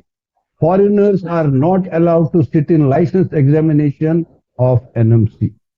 ये 4 दिसंबर 2021 को मेरे पास मेल आया है एनएमसी नेपाल से। अगर उससे पहले गैजेट आया था तो तब तो ये सही बोल रहे हैं कि वो रद्द हो गया, क्योंकि इन्होंने क्लियर कट बोल दिया नहीं बैठ सकते। टॉपिक पे ये किस डेट में निकला हुआ वो चीज, और जो आपका ईमेल है उसको भी अगर फॉरवर्ड कर देंगे वो चलेगा। तीसरा चीज जो सही में दीपेंद्र सर ने एक क्वेश्चन निकाला कि सही में अगर वो गजेट आपके नेपाल मेडिकल काउंसिल के वेबसाइट में है, दूसरा लेटर क्यों निकालने की जरूरत पड़ा? करेक्ट है। सबसे पहले नेपाल मेडिकल काउंसिल के वेबसाइट में अगर हम लोग नेक्स्ट में बैठेंगे तो आपको भेज दिया जाएगा उसका लिंक। मैंने शायद एक बार ग्रुप में ये चीज निकला हुआ था तो ये टॉपिक पे मैंने वो लिंक भी शेयर, और गजेट अभी भी है बट वो नेपाली लैंग्वेज में। हर कंट्री अपना अपना लैंग्वेज निकालेगा। उसके रिप्लाई में उन्होंने सेक्रेटरी को लेटर लिखा। करेक्ट है प्रकाश सर, जो आप बात कहना चाह रहे हैं? तो वो चीज उसका रिप्लाई है। ऐसा नहीं कि 2 बार गजेट निकाला गया, गजेट एक ही बार है, नेपाल के लैंग्वेज में, उनके वेबसाइट में आज भी अवेलेबल है। जो दूसरा चिट्ठी का हम लोग जिक्र कर रहे हैं, that is a reply to the private secretary of private association, क्योंकि नेपाली लैंग्वेज के होने के वजह से there was lot of confusion. जैसे रशिया में भी देखेंगे या चाइना में, हो सकता है वो अपने लोकल लैंग्वेज में निकाले, और प्राइवेट एसोसिएशन क्योंकि यहाँ पे मेडिकल एसोसिएशन को इससे जो कंफ्यूजन जितने क्लियर कर पाए तो उसका अपने इंग्लिश में निकालने का रिक्वेस्ट करेंगे। उसी का रिप्लाई आया सर, इसीलिए वो लेटर भी सही है और जो गजेट एक देखिए, ये वैसा आपकी बात मैं समझ गया। जो त्रिवेदी सर ने उठाया कि जो भी गजट आया था, ठीक है, हम मान लेते हैं गजट या तो 21 नवंबर 2021 के बाद आया होगा या 18 नवंबर 2021 के पहले आया होगा, कुछ भी मान लेते हैं। यहाँ पे सवाल है कि एनएमसी का मेल जब आता है, एनएमसी से जब ये पूछा गया कि क्या वहां पे फॉरेन नेशनल लाइसेंस एग्जामिनेशन में बैठ जाएंगे, और एनएमसी का ये मेल आया है 4 दिसंबर 2021 को। मैं सही हूँ रवि सर? तो 4 दिसंबर 2021 को बिल्कुल हाँ एग्जैक्टली, वो शेयर कर देंगे। एनएमसी के मेल से नेपाल मेडिकल काउंसिल अपने ऑफिशियली मेल से ये कहता है कि 4 दिसंबर 2021 को कि हम फॉरेन नेशनल को लाइसेंस एग्जामिनेशन में बैठने नहीं देंगे। ये क्लियर कट मेल कर दे रहा है। एक चीज क्लियर कर दूं, इसको एनएमसी के इस मेल को वैलिडेट किया जाए या उस चिट्ठी को। अब उस चिट्ठी को मैं थोड़ा सा और दे दूं, क्या कि फिलीपींस जैसे कहानी तो नहीं हो रही है कि एनएमसी को प्राइवेट मेडिकल कॉलेज एसोसिएशन ने लिखा, एनएमसी ने उनको जवाब दे दिया, लेकिन उसकी ऑफिशियली इंप्लीमेंटेशन कहीं नहीं हुआ। क्या एनएमसी को फिर प्राइवेट मेडिकल एसोसिएशन जो कॉलेजेस क्या है, जो उनका जो एक ग्रुप है चैन, उन्होंने लिखा, फिर उसका जवाब। ये फिलीपींस में हुआ है। प्राइवेट मेडिकल एसोसिएशन फिलीपींस में भी यही काम करते रहा रोज 18 नवंबर 2021 के बाद कि भाई आज कोर्स ड्यूरेशन बदल गया, परसों लाइसेंस आ जाएगा, चरसों हमारा तो सेनेट से पास ही हो रहा है। बाद में पता चलता है कि पीआरसी को पता ही नहीं इस तरह का कुछ हुआ है, लाइसेंस की व्यवस्था है। तो मेरा सिंपल सवाल है, जब इसको हम लोग कैसे कहेंगे कि 4 दिसंबर 2021 का जो मेल है वो कहता है कि हम लाइसेंस में बैठने नहीं देंगे, और एनएमसी का नेशनल मेडिकल कमीशन का जो गजट है वो कहता है आपके पास लाइसेंस टू प्रैक्टिस होनी चाहिए। जब तक आपके पास लाइसेंस टू प्रैक्टिस नहीं होगा तब तक हम आपको डिग्री नहीं देंगे। और एनएमसी के इस गजट को मई 2022 में सुप्रीम कोर्ट के डिवीजन बेंच ने भी ठप्पा लगा दिया कि आप कहां से पढ़ के आते हैं उससे मेरा कोई लेना देना नहीं है। अगर एनएमसी के सारे रूल्स आप फुलफिल नहीं करते हम आपको लाइसेंस नहीं देंगे। तो ये 4 दिसंबर के बाद से नेपाल मेडिकल कमीशन अभी तक कहां रह गया कि इस चीज को क्लियरिफाई नहीं कर पाया अपने वेबसाइट पे कि हम लाइसेंस में बैठने देंगे। इतनी छोटी सी तो बात थी, वो चिट्ठी पत्री एक्सचेंज करने के लिए क्या जरूरत था? ये तो सिंपल उसके वेबसाइट पे लिख देना चाहिए एक लाइन का कि भाई हाँ मेरे पास ये रूल है, आप बैठिए। या अगर मेल का जवाब मांग रहे हैं हम तो उसका उसमें अटैच करके भेज देना चाहिए, यहाँ देखिए ये है, आप इसको पढ़ लीजिए। ऐसा क्यों नहीं हुआ? ये कहां पे चुक गया? नेपाल मेडिकल कमीशन चुक गया या प्राइवेट मेडिकल एसोसिएशन इसके साथ गेम कर दिया? मैं फिर आपको यही बता रहा हूँ कि नेपाल मेडिकल काउंसिल के वेबसाइट में गजेट अभी भी अवेलेबल है, जो नेपाली वर्जन में है, जिसका लिंक मैं आपको एक दिन और ग्रुप ऐसे ही निकला था, मुझे लगता है रवि भैया आप लोग सब लोग थे उसी टाइम में डिस्कशन हुआ था, फिर से मैं भेज देता हूँ उस लिंक का। उसका डेट वेरीफाई करेंगे, जैसे त्रिवेदी भैया ने बोला उसका डेट क्या पहले निकाला है या बाद में निकाला है, या बाद में भी निकाला तो क्या वेबसाइट पे है कि नहीं, वो लिंक भी हम लोग नेक्स्ट बार स्क्रीन शेयर करके देखेंगे क्या उस नेपाल मेडिकल काउंसिल के वेबसाइट में अभी भी है या नहीं है तब तो बात ही खत्म है। वो इंग्लिश में लेटर निकाले ना निकाले एक्सचेंज का। तो लाइसेंस की फीस अभी क्लियर कुछ नहीं हो पाया है, क्योंकि डॉक्यूमेंट्स एक दूसरे को शो करना है। हम लोग के पास जो ईमेल है उस ईमेल को भी हम शो करेंगे, ईमेल को भी हम इस डिस्क्रिप्शन बॉक्स में रख देंगे। अगर उस बीच में अगर इनका डॉक्यूमेंट्स मुझे मिल जाता है, लिंक मिल जाता है, उसको भी मैं रखने की कोशिश करूंगा। अदरवाइज मैं ये कोशिश करूंगा कि इस पे नेपाल में लाइसेंस की व्यवस्था है या नहीं है, राइट टू लाइसेंस है कि लाइसेंस टू प्रैक्टिस है, इसके ऊपर बात करेंगे। आगे कुछ और समस्या है जो लाइसेंस से भी बड़ा है, उस पर हम बातचीत कर लेते हैं। और जो भी स्टूडेंट्स हैं या जो भी पेरेंट्स हैं जो नेपाल में एडमिशन लेने के लिए काफी एक्साइटेड रहते हैं और काफी उनकी पसंदीदा डेस्टिनेशन में से नेपाल बनते जा रहा है, लेकिन उसमें आपको किस तरीके से कैसे फंसाया जा रहा है, इसके ऊपर भी बातचीत होनी चाहिए। तो प्रकाश जी और सुदीप जी, आप दोनों लोग से मेरा एक सवाल है कि नेपाल में एक ये सीट रिजर्वेशन का अमाउंट वहां पे कॉलेज के अकाउंट में कंसल्टेंट डिपॉजिट करवाते हैं, और कॉलेज के पास 33 सीट्स है। कॉलेज के पास कुछ कॉलेजेस जहां पे 50 सीट्स है, वो 50 के अगेंस्ट तकरीबन 150 बच्चों का पैसा डिपॉजिट हो रहा है। जिस कॉलेज में 33 सीट्स है, उस कॉलेज में 150-200 प्लस स्टूडेंट का पैसा डिपॉजिट करवाया जा रहा है। तो क्या पैसा डिपॉजिट करवा, क्योंकि 6 महीने पहले थे, आपके पास 33 सीट्स है, आपके पास 50 सीट्स है, और उस 50 सीट से ऊपर आप पैसे डिपॉजिट करवा रहे हैं, जबकि एडमिशन कंफर्मेशन आपके हाथ में है ही नहीं। ना उस कंसल्टेंट के हाथ में वो एडमिशन कंफर्मेशन है, ना उस कॉलेज के हाथ में एडमिशन कंफर्मेशन है। तो ये क्या इंडियन स्टूडेंट या पेरेंट के साथ कॉलेज या कंसल्टेंट दोनों मिलके चीटिंग नहीं कर रहे हैं? प्रकाश जी, आप जवाब दे सकते हैं, सुदीप भाई एक एक करके दे सकते हैं। प्रकाश भाई आप ही बोलिए पहले। सर देखिए, इसका मेन कॉल्प्रेट हम लोग नहीं है, ना सुदीप सर है, ना हम है, आप है, ये है कॉलेज। क्योंकि कॉलेज को इंडियन स्टूडेंट से पैसा चाहिए, they have to run the college. तो एक है इंडियन की, हम लोग अगर 5-5 लाख रुपया उठाएं तो 33 का इंटेक से पैसा आ गए, तो उनको बैंक में इंटरेस्ट देना नहीं पड़े। और कॉलेज इस बहाने में स्कॉलरशिप देते हैं कि अभी आपका 55 है, जो कॉलेज स्कॉलरशिप दे रहे हैं, और जो अगर बुकिंग नहीं करते तो उसका $75,000 है, जो गवर्नमेंट ऑफ नेपाल ने प्रिस्क्राइब किया है। ठीक है, सुदीप जी आप इस पे क्या बोलना चाहेंगे?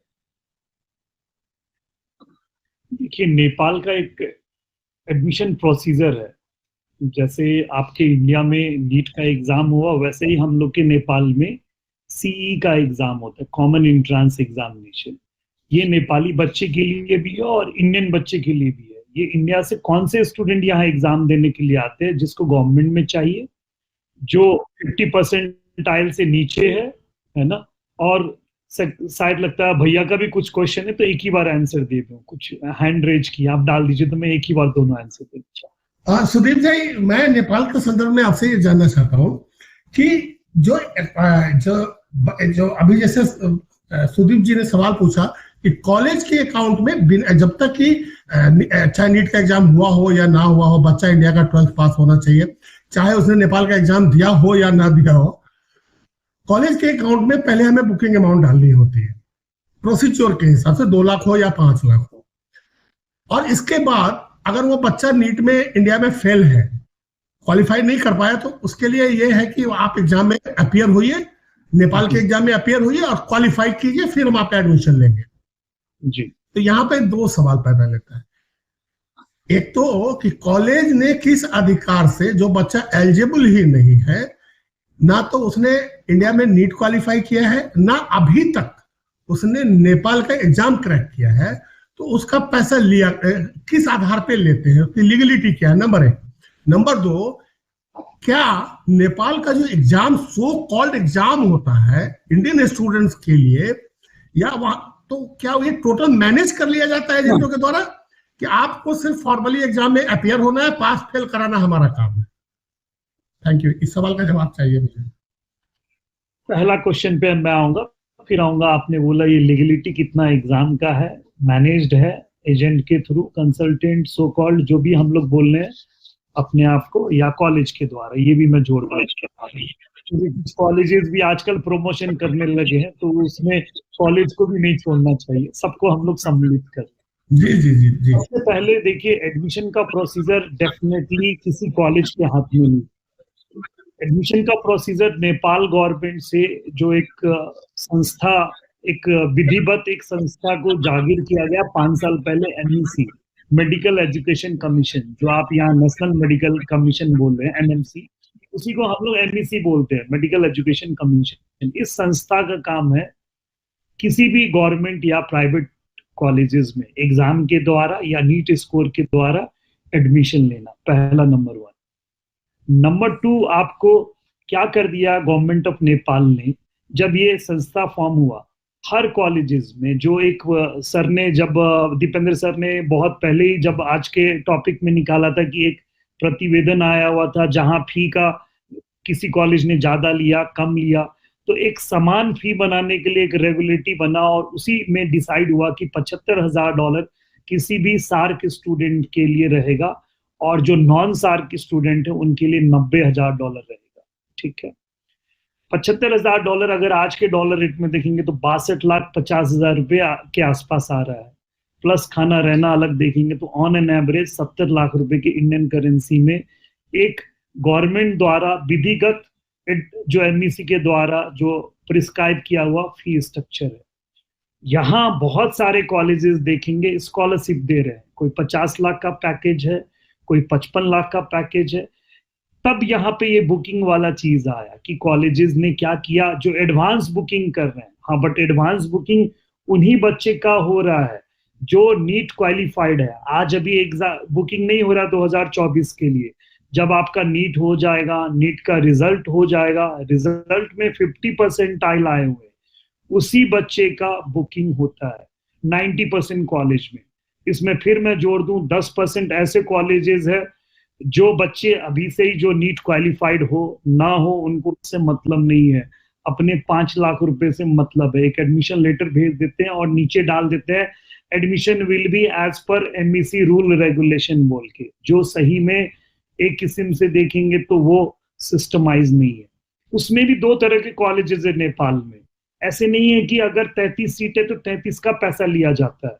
आप देखेंगे कुछ मुट्ठी भर कॉलेजेस है भर के, जिससे हम लोग को भी तकलीफ है कि देखिए इंडियन बच्चे यहाँ आते हैं इतने दूर से, 6 महीने पहले अपने 5 लाख रुपए दे दिए और यहाँ आने के बाद पता चलता है काउंसलिंग में बैठो और काउंसलिंग के बाद एडमिशन नहीं मिलता है। इस साल आपने देखा होगा 800 बच्चे फॉर्म भरे, 800 में लगभग काउंसलिंग के दिन साढ़े 600 बच्चे आ गए, 562 बच्चे को एडमिशन मिला। 60-70 ऐसे पेरेंट्स थे जिनको अपने चॉइस का कॉलेज नहीं मिला और कुछ को कुछ किसी कॉलेज में एडमिशन नहीं मिला। बहुत तकलीफ हम लोग को भी है उसमें। कितने लोगों का मुझे लगता है अभी भी रिफंड नहीं मिला होगा, जो कॉलेजेस आपको टाइमली रिफंड नहीं करते हैं। बहुत सारे, मैं नहीं बोल रहा हूँ कि सब कॉलेजेस है, वो डिपेंड करता है कौन से एजेंसी उसको कैसे कॉलेज के साथ एग्रीमेंट किया हुआ, किस लेवल का एमओयू कर रखा है, तो वो सारे चीज बहुत मैटर करता है। हम लोग 40 का ही सिर्फ प्री बुकिंग लेते हैं, 10 बच्चे हम लोग ये सोच के चलते हैं कि कहीं ऊपर से आ जाए, ऐसा रहता है। आप लुम्बिनी मेडिकल कॉलेज देखेंगे तो वहां पे भी हम लोग वही सिस्टम चल रहे हैं। देवकहा मेडिकल कॉलेज देखेंगे तो वही चल रहा है। ऐसे बहुत सारे ऐसे कॉलेज है जो जितने सीट है उसमें से पूरा प्री बुकिंग नहीं ले रहे हैं उनको। और दूसरा चीज क्या ना सर, जैसे जैसे एडमिशन का सिस्टम आएगा वैसे वैसे नेपाल का भी हम लोग भी लर्निंग फेज में है। 2019 में एमईसी आया, सिर्फ मात्र 5 बच्चे थे इंडियन बच्चे, तो सॉरी 19 में आपको मुझे लगता है 5 ही बच्चे थे। 2020 आपको कोविड ईयर था, 22 एडमिशन थे। 2021 में 150 गए हैं। 2022 में देखेंगे 235 एडमिशन हुई। 2023 ये पहला साल है जो बच्चे ने बुकिंग दिया और उसके मनपसंद कॉलेज नहीं मिला। अब 2024 में हम लोग को सब लोग को मिलकर बनाना है कि कॉलेज क्या फ्रेम होना चाहिए, बच्चे के लिए क्या होना चाहिए, कौन से कॉलेज में क्या सही में, और एमएससी का भी ध्यान आपकी बात मैं समझ गया। मुझे एक चीज समझाने की कोशिश कीजिए कि ठीक है आपके नहीं वो आपके फिर दे देंगे, नहीं फिर गड़बड़ हो जाएगी, बात बढ़ जाएगी कहीं और पे। आपने कहा कि ठीक है कुछ कॉलेजेस लेते हैं, एलिजिबल बच्चे नहीं है, हम लोग जिसको कुछ कॉलेजेस ऐसे, आपने नहीं बोला, आपने मणिपाल का नाम दिया, आपने लुम्बिनी का, देवदहा का नाम दिया कि मेरे पास 50 सीट्स है, 33 सीट्स है, तो हम लोग 10 बच्चे को छोड़ के देते। ठीक है, किस्ट का और भी अच्छे कॉलेजेस तो क्या है। ये कंफर्म मान लिया जाए, जैसे आपने बोला कि 2019 से 2023 आते आते वहां पे 5 बच्चे से लेके अभी 900 बच्चे की नंबर्स पहुंच गए हैं। कल ये नंबर्स हो सकता है 2000 पहुंच जाए। और आप जो कह रहे हैं कि ठीक है हम लोग उतना ही सीट्स का पेमेंट लेते हैं बच्चों का, 10 सीट से कोई आ जाए। लेकिन मेरा सवाल यहाँ पे है, क्योंकि ये आपका एक प्रिडिक्शन है कि 10 बच्चे आ जाएंगे तो भाई चलो हम बच जाएंगे, लेकिन ये प्रिडिक्शन मेरा है कि आपने 40 बच्चों का पैसा लिया या 25 बच्चे का पैसा लिया, जिस तरह से नंबर्स नेपाल में बढ़ रहे हैं, और मणिपाल में डायरेक्ट बच्चे अप्रोच कर देते हैं 30 बच्चे, और वो काउंसलिंग के थ्रू मणिपाल में सेलेक्टेड हो जाते हैं। तो फिर वो जो पैसा लेके एडमिशन किया गया है मणिपाल में या लुम्बिनी में या जिस भी कॉलेज में, क्योंकि आपने 3-4 कॉलेज का नाम लिया इसलिए मैं बोल रहा हूं, तो क्या वो कॉलेज उन बच्चों का जो पैसा लिया है उसको तो रिफंड करना पड़ेगा ना? रिफंड करना, वो तो एडमिशन, कॉलेज तो एडमिशन नहीं दे सकता है। वो आज इसलिए बच जा रहा है कि 40 जो लिया तो उसके ऊपर वाले बच्चे नहीं आ रहे हैं, इसलिए कॉलेज बचा हुआ है। लेकिन कॉलेज के पास 50 बच्चे का काउंसलिंग के थ्रू चले गए हैं, और वो जो इंटेक पे पैसे लिए गए हैं, मान लीजिए 250 से नीट स्कोर पे लिया गया है, और 270 या 350 वाला अगर पहुंच जाता है, तो एमईसी तो ये नहीं कहेगा कि मणिपाल या एक्स या वाई कोई भी कॉलेज पैसा लिया अब एडमिशन उसी को देंगे। बच्चा तो मेरिट से जा रहा है, एडमिशन तो मेरिट प्रोसेस से हो रहा है, तो ये कोई भी पैसा क्यों डिपॉजिट कराना, और डिपॉजिट क्यों कराना? और क्या ये प्राइवेट कॉलेजों के पास ऑफिशियली गवर्नमेंट का कोई राइट है क्या, या फिर प्राइवेट कॉलेजों का नेक्सेस है कि 45 लाख में भी दे सकते हैं? एक ही कॉलेज में बच्चा 70 लाख में पढ़ रहा है, एक ही कॉलेज में बच्चा 55 लाख में पढ़ रहा है, एक ही उसी कॉलेज में बच्चा 50 लाख में पढ़ रहा है। ये जो नेपाल की जो प्राइवेट कॉलेजों का जो नेक्सेस चल रहा है, ये तो आने वाले समय में अपना एजुकेशन सिस्टम बर्बाद तो करेंगे ही करेंगे। लेकिन जो इंडियन बच्चे या जो फॉरेनर्स बच्चे जा रहे हैं कि एक पड़ोसी मुल्क है जहां की एजुकेशन सिस्टम बहुत अच्छा है, और वहां पे उसी कॉलेज में पढ़ रहे हैं, एक बच्चा 50 लाख में, एक बच्चा 70 लाख में। एमईसी तो बनाया गया था यूनिफॉर्मल फी स्ट्रक्चर के लिए ना, क्वालिटी कंट्रोल के लिए ना, वो भी तो नहीं किया, वो भी तो फेलियर हो गया। तो कॉलेजों का नेक्सेस चल रहा है, उसमें इंडियन बच्चे आप तो ठीक है, नंबर्स बढ़ रहे हैं, और एक कॉलेज के पास क्या राइट है, कितना लीगल उसके पास ये राइट है कि अपने अकाउंट में बिना एडमिशन बच्चे से 5 लाख रुपया ले ले, और एडमिशन नहीं हुआ उसके 6 महीने 1 साल बाद रिटर्न करता। अभी भी मेरे पास ऐसे ऐसे बच्चों का फोन कॉल्स हैं कि कम से कम पिछले एडमिशन का पैसे कॉलेजों ने वापस नहीं किया, कंसल्टेंट उनके फोन नहीं कर। तो क्या कॉलेज के पास ये राइट है कि बच्चे से प्री बुकिंग अमाउंट उठा लेने के लिए?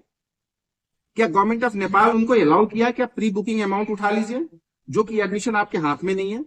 आप उन बच्चों का एडमिशन दे ही नहीं सकते हैं। वो जब भी एडमिशन देगा एमईसी देगा। जब एमईसी के थ्रू ही एडमिशन हो रहा है, प्रॉपर काउंसलिंग के थ्रू हो रहा है, तो बच्चे कॉलेज में क्यों पैसा जमा करें? और कंसल्टेंट बच्चों को पैसे क्यों जमा करवा रहे हैं जबकि उनके हाथ में एडमिशन कंफर्मेशन है ही नहीं? आज नेपाल के बहुत सारे ऐसे कॉलेज में अभी जो आप लोग ज्वाइनिंग करवा रहे हैं बच्चे को, ऐसे ऐसे रिपोर्ट आ रहा है कि कंसल्टेंटों ने बच्चों को बोला कि 45 लाख का पैकेज दिया, 5 लाख रुपया कॉलेज बुकिंग अमाउंट में अपने अकाउंट में रखे हैं। कॉलेज में जब बच्चे गए, आज कॉलेज, एक कॉलेज नेपाल वैली के अंदर है, एक उससे कुछ दूर पे है। अब कॉलेज बोल रहा है कि हम तो कुछ नहीं जानेंगे भाई, तुमको 50 लाख रुपया देना है तो दो, नहीं देना है तो एडमिशन कार्ड हो जाओ, हम तो तुमसे फाइन लेंगे, आज नहीं तो 5 साल के अंदर लेंगे। और कंसल्टेंट वहां से गायब है। तो क्या इस तरह के नेपाल में एडमिशन प्रोसेस चल रहा है? इसमें पहला सवाल था कि क्या बुकिंग अमाउंट लेना लीगल है नेपाल में, कॉलेजों के पास राइट है? दूसरा, क्या नेपाल में एडमिशन कंसल्टेंट ही कर सकते हैं या एमईसी करता है? कंसल्टेंट का क्या रोल है जब एमईसी ही सारा एडमिशन करता है? कंसल्टेंट काउंसलिंग कर सकता है, उसमें बीच में उसको कोई मदद की, लेकिन क्या एडमिशन कंफर्मेशन के नाम पे पैसे जमा करवाना कंसल्टेंट ही करवा रहा है? मैक्सिमम कंसल्टेंट करवा रहा है, कॉलेज नहीं आके कह रहा है कि मेरे अकाउंट में पैसा जमा कीजिए। तो ये कंसल्टेंट किस बिहाफ पे बच्चों के पैसे जमा कर रहे हैं? अगर 900 बच्चे अपीयर हुए थे, मेरे ख्याल से कम उसमें से 700 बच्चे तो जमा किए होंगे पैसे, 200 बच्चे अपने आप चले गए वहां पे। कंसल्टेंट को पता है कि नेपाल में 500 सीट है, 518 या 22 सीट है, और मैं 700 बच्चों को एडमिट करवा रहा हूँ, पैसा डिपॉजिट करवा रहा हूँ। जब रिफंड आता है तो क्या उसका इंटरेस्ट के साथ आता है? कॉलेज इंटरेस्ट तो देता नहीं। 5 महीने पहले ले लिया, 6 महीने बाद दे रहा है, एक एक कॉलेज में 5-5 करोड़ रुपया अगर 100 बच्चे का जमा मान लिया जाए तो ये तो गलत सिस्टम है ना। इसको कैसे रोक सकते हैं? अगर वहां, चूंकि नेपाल में कंसल्टेंट का एक ऑर्गेनाइजेशन है जो मिनिस्ट्री ऑफ एजुकेशन अप्रूव करती है, तो क्या आप लोग इस सवाल को नहीं उठाते हैं कि भाई ये इलीगल प्रैक्टिस है, इसको बंद करो? या फिर कंसल्टेंट का ही इसमें पूरी की पूरी मिलीभगत है ये पूरी प्रोसेस में? क्या है हकीकत? प्रकाश भाई आप ही दे सकते हैं और सुदीप भाई दोनों, क्योंकि आप लोग हम लोग से बेहतर जानते हैं। मैं पहले भी बोला कि जो हर साल है ना, सबसे क्या है ना, सबसे ज्यादा हर साल जैसे जैसे आप देखिए इंडिया में पहले नीट आया, फिर आपका एनएमसी की बात आ रहा है, फिर नेक्स्ट आया, फिर इतने नेक्स्ट आने वाला है, हर बार नए नए नोटिफिकेशन, जैसे जैसे सिचुएशन आया वैसे वैसे चीज चेंज होते गए हैं। रवि भैया ही इतने कितने चीज है जिनका योगदान है, उनके वजह से बहुत सारे चीज पे प्रकाश बन रहे हैं।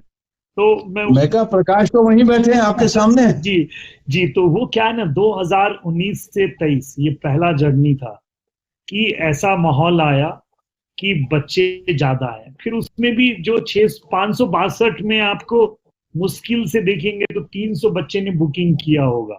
ऐसा नहीं कि 562 ने बुकिंग किया है, हर कॉलेज में हर पहले से बुकिंग नहीं था। ये बुकिंग क्यों किया जाता है? या कॉलेज करवा रहा है, कॉलेज पहले एडमिशन लेटर दे रहा है, तब तो कंसल्टेंट बच्चे को दे रहा है वो, पहला तो कॉलेज ही लाइबल है ना। एजेंसी तो क्या कर रहा है, फैसिलिटेट कर रहे हैं हम लोग कि उसको एक, हम लोग क्या कर रहे हैं कि कॉलेज ने अपने ईमेल आईडी से, हम लोग अपने घर से तो छाप के नहीं दे रहे हैं, वो अपने लेटर हेड पे दे रहा है, अपने अकाउंट डिटेल उसमें डाल के डाला। तो पहला तो कॉलेज एक लाइबल है। दूसरा, कहीं ना कहीं आप देखिए ये नेपाल गवर्नमेंट जो था, ये जो भी है कि बच्चे लोग को फैसिलिटेट हो जाए, थोड़ा हेल्प हो जाए, इसलिए यूनिफॉर्म फी स्ट्रक्चर डाला था। क्या इंडियन बच्चे यूनिफॉर्म फी स्ट्रक्चर दे रहे हैं? $75,000 तो नहीं दे रहे हैं ना। वो तो काउंसलिंग के दिन जो आ रहे हैं उनको $75,000 लग रहा है। जो पहले आ रहे हैं, जो कॉलेजेस से आपने एक अपना अंडरस्टैंडिंग कर लिया आपके नीट स्कोर के हिसाब से, या तो आपने जिस टाइम में बुकिंग किया, आप वही $75,000 जो 62,50,000 वाला ट्यूशन फी आप 50 लाख रुपए में ले रहे हो, 12 लाख रुपए तो उसको थोड़ा सा ये मिल रहा है, रिबेट मिल रहा है। इसीलिए स्टूडेंट जो भी है, पेरेंट्स है, सबको मालूम है कि एडमिशन नेपाल में एमईसी के द्वारा होना, फिर भी उसमें से 50% या 40% स्टूडेंट प्री बुकिंग करते हैं इसके लिए कि थोड़ा सा रिबेट मिल जाए, थोड़ा उसको मैनेज करके मिल जाए, थोड़ा क्या टाइम मिल जाए, पैसे धीरे धीरे धीरे वो आराम से कभी 5 लाख दिया, कभी 10 लाख दिया। हाँ, बट इसमें कॉलेजेस को ध्यान देना है कि या तो एक पैरामीटर रखे 50%। अब जैसे 2024 में आया, अब नया कॉलेजेस के बीच में ये बात छिड़ गया है कि अब 2024 में क्या होना चाहिए, क्या सही में बुकिंग लेना चाहिए, नहीं लेना चाहिए, क्योंकि ये तो पहले हुआ ही नहीं ये प्रॉब्लम। तो पहला प्रॉब्लम आया था इसमें। एटलीस्ट मैंने ये बात उठा दिया कि क्या बुकिंग लेना चाहिए तो क्या ये एमबीसी से खुद कोऑर्डिनेट करे। पहले आपको याद होगा 2019 से पहले 17-18 भी अच्छा बूम ईयर था नेपाल के लिए। उस टाइम में कॉलेजेस के पास अधिकार था कि कॉलेजेस ने अपने लिस्ट दिया और वही लिस्ट पब्लिश होता था। याद है ना सर आपको? उस टाइम में कॉलेजेस ने अपना लिस्ट दिया, कंसर्न यूनिवर्सिटी, और वही लिस्ट पब्लिश किया जाता। कुछ तो कुछ 2024 में एक समाधान निकलना चाहिए जिससे बच्चे को प्री बुकिंग करने के बाद भी अपना मन पसंद कॉलेज मिलना चाहिए, उसको वापस नहीं आना चाहिए।